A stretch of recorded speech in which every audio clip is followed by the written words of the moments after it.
In today's video, I'm going to teach you how to get organized with Monday.com. Let's start by opening Monday.com in your browser and heading to your account. Once you're in, look to the left sidebar for workspaces. A workspace is your big, high-level container for related work, like a department or a team.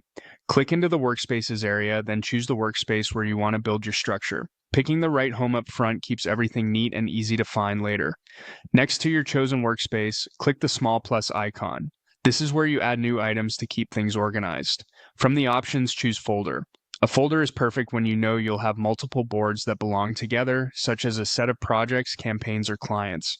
Give your folder a clear, memorable name.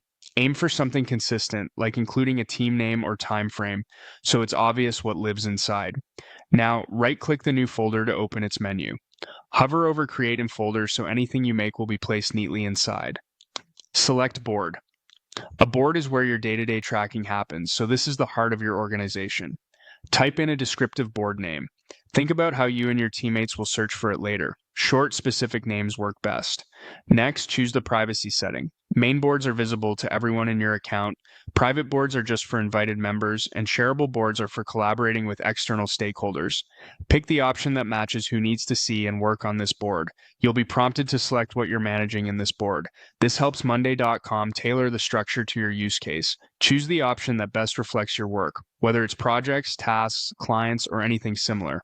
When you're set, click Create Board, and your new board will open inside the folder you created.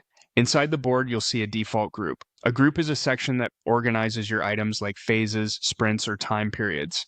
Click the group title to edit it and give it a label that matches your workflow, such as This Week, Backlog, or Q1 Projects.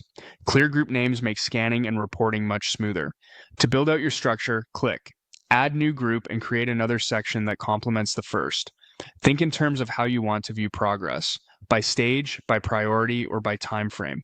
With your workspace selected, your folder set, your board created, and your groups named, you have a clean, scalable foundation to keep everything organized in Monday.com.